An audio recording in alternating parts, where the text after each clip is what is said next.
wrestling fans, and welcome back to another edition of NBC's 10 Count. I'm Steve Fault, but on today's edition, I am talking to Gail Kim, an Impact Hall of Famer, an executive role there as well. How are you today? Great. Thank you for having me. Oh, it has been a journey to get you here, but we have arrived and no one knows what's happening. It's like Thursday. We're going to have Friday. We'll have Saturday. We'll have Sunday. Here we are Monday. We're here. Thank God. Hey, thank God, because Emergence August 12th is coming up.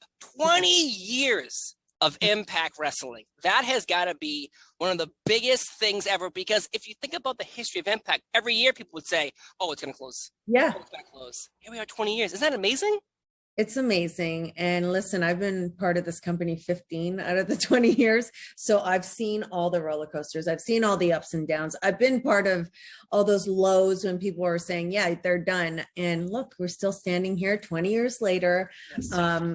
In terms of perception from the fans, from other wrestlers within the industry, it's totally turned around in terms of everyone really enjoys our product. And the Knockouts division as people have compared so many different organizations to each other, I've never heard a bad word about the Knockouts division. So that's a thumbs up to you and your work, and of course the women as well. But recently it was announced that Paige from the WWE is leaving. She's going, no, Impact Wrestling, Knockouts division. Could this eventually be something we see? Never say never. I love Paige. I admire everything that she's done for women's wrestling. She also came up kind of in that kind of period where maybe it wasn't so powerful like what it is now. Women's wrestling is probably at its best right now. We're main eventing. It's not a pay-per-views, shows. It's not a irregular thing for that to happen. So, Paige was part of that process. I have nothing but respect for her in and outside of the ring. And hey, if she wants to come over to Impact Wrestling, I feel like the door's open. So come on over, Paige. I think people would love to see that. Oh, yeah. I think that'd be great. And something you just brought up, kind of how she revolutionized wrestling. I think for you and Awesome Kong, when women were still having pillow fights, you and Awesome Kong were destroying each other in Impact Wrestling in the Knockouts division, winning the titles and exchanging. Like, do you feel that you get the credit you deserve? Because I feel like you don't, but do you feel like you ever get left out? I mean, I guess if you're going to look at it in a mainstream perspective in terms of casual fans, they may not know, but I definitely feel like we get the respect from within the industry, from the very hardcore loyal fans who have been watching wrestling of all types, every company across the board for years. I feel like we get a lot of respect and, the props for that. And I appreciate it. Listen, I'm just happy that it happened, to be honest. I'm happy we got the opportunity that we did, that they brought in that title and 10 girls in 2007 when nothing was happening for women's wrestling. The fact that, TNA got behind that, Jeff Jarrett, Scott D'Amore, all those people, Dixie Carter at that time, gave us that chance. That's all I wanted. And then it was up to us to carry that ball and run with it, right? And it was just a magical chemistry with me and Awesome Kong. And I'll forever be grateful for that. And listen, the company's been nothing but consistent in terms of pushing the women, giving them opportunities since 2007. It's never stopped. And 2022 is no exception. We have about 20 girls on the roster. They all have a prominent role on the show or have some type of role on the show and I think that's important, because when people are valued and used in the show, it's less cutthroat, I guess you could say, in a sense, and people really support each other in terms of just creating the best match possible, giving their all to be the best in order to show, that they have a platform to shine, basically. Now, do you think there was a challenge, because you brought it up, was there a challenge for the women in 2007 to be allowed to be like, I want a championship? Was there kickback to that? Or Dixie Carter was very supportive? I mean, I think everyone was supportive. When it was completely kind of women's wrestling was dead prior to that, it was a challenge because we had less time on the show, but it took fighting. It really did, in the sense of being very persistent. I want to wrestle. It took me a year and a half to the point where they were very annoyed with me. I know that they told me, they're like, okay, Gail, we know. And I was like, I thought I would be okay with waiting that amount of time and being a manager, hey, I was saving my body. But at the same time, honestly, it was very hard for me to stand ringside and watch the guys do what I loved.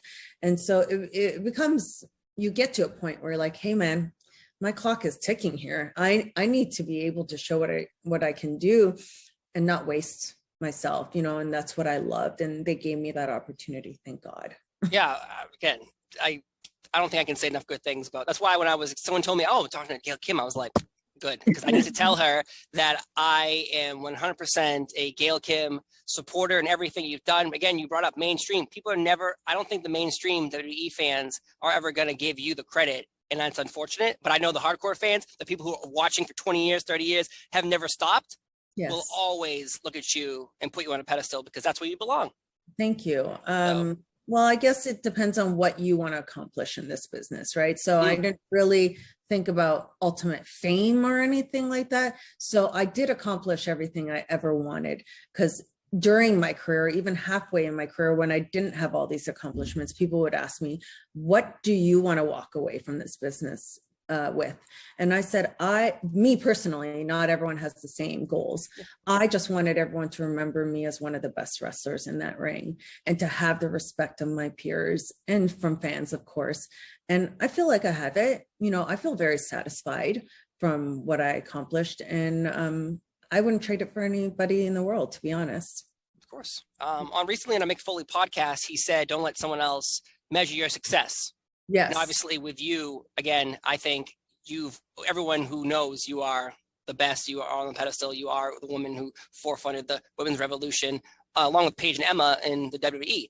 Of course, how difficult was it to put together Impact Wrestling events during the height of the pandemic? Because I imagine you have no fans, obviously, but then on top of that, you have to do a lot of probably power tapings to not all be in the building at the same time all day long. What were the difficulties getting that accomplished? I mean, we were in the buildings, we tested pretty much.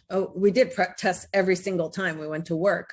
So in that regard, it was just a personal preference of whether you wanted to wear masks backstage, but obviously when you're in the ring, you can't, right? So everyone felt comfortable, and we did the best that we could. In terms of the earlier tapings, though, when it first happened, I think all across the board with every wrestling company, though, we didn't know what COVID was. We didn't know, I remember when I first hit, I said, most people were like, we're not coming to work. We don't know what it is. So they just had to fill in bodies who is willing to come. Some people got jobs out of that, who are still with the company now. And then it kind of just gradually, once we found out what it was, we worked with what we had. And honestly, I felt bad for the talent, because I was like, oh, this is so weird to perform with no fans, because that's who you feed off of and the adrenaline rush you get. And they just adjusted. I mean, they really did a great job. I remember during that time, Madison Rayne and I had to go present the very first Knockout Tag Team titles. And I went out there just to present the belts to the girls, and I felt weird. I was like, there's no one here, and I need to get out of here because this feels awkward. Right. So kudos to everyone for making it through that time. Yeah, I guess playing to the camera has always been something with fans there, but this time it's really playing for the camera and imagining everyone at home is watching. Is that why I think, was Wrestle House an invention of the pandemic to separate some people? Or no? Maybe. Actually, that's a very good question. I don't really know why that was created, but I loved it, to be honest.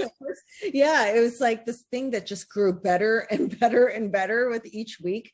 And of course, our creative minds behind that. I love Jimmy and Robert Evans. They do such great work, and just the things they get to do. I love that we have a lot of creative freedom in terms of our team, and it's a team collaboration, it really is, in terms of input and what we create. It's very, collaborative. It's not just like one person controlling it, right? Yeah. With Impact Wrestling touring, it seems in the South, not all the time, but are you ever going to come to, say, New York, Boston, Philly? Because I went to an Impact pay-per-view, like I think 2007 in Bully Ray took on Sting, and it was a great night. But are you ever going to come back to those areas? Absolutely. I mean, before COVID was hitting, we were hitting New York pretty consistently. And we are planning to come back to Philly. We were in Philly a couple of months ago. Oh, right. Yeah, so we are coming back to Philly coming up here in a couple of months. So you'll see us. I believe it's maybe it's July. I have to check the schedule. But it's very soon. Yeah, we're coming to the ECW arena again. Oh, nice. I call it the ECW arena. It's not called that, but the Hammerstein Ballroom. No, it's 2,300. Oh, yes, that'd be the ECW arena. Yeah. I'm more stickler for when you're coming back to Boston, since I'm working for NBC Sports Boston. I had one of my ultimate favorite matches of my career in not exactly Boston. It was Lowell, right? Lowell. It was a Lockdown. Yes. No. It was Slammiversary, actually. Oh, because Samoa Joe took on Kurt Angle, and they were dressed in like MMA gear. Yes, I remember that too. Yeah, that was also in Lowell. Yes. Okay. Great crowd, great fans. Yeah, I know. Love that. We want you back. We want you back. Well, I'll make the suggestion. All right. One final question though: what are your goals for the year? Because again, Impact Wrestling came out of the pandemic. Yeah. It has survived 20 years of people with their stupid jokes of saying it's going to close. Yeah. Obviously, it's not. Yes. And it's gone through multiple owners, but yet here we are still running strong, creating superstars for people across all organizations, Impact, New Japan, AEW, WWE. It's amazing. So what are your goals as an executive at Impact Wrestling? To help it grow, get it out there to more fans again, back to where we were, say, around the 2010 era. Definitely we've got a great management team and everyone's very positive. We're growing in terms of who we're adding. So we want to start thinking outside the box in terms of what you see in wrestling. And hopefully in the next coming months to the end of this year, you're going to start seeing like maybe a brand new face of Impact or something just a little bit different from what we've been doing. So we just wanted to grow and expand, think outside the box, and give wrestling fans something exciting again from us that maybe they've never seen before. Well, I am so happy I was able to sit down with Gail Kim. Took us to move the sun and the moon and the stars.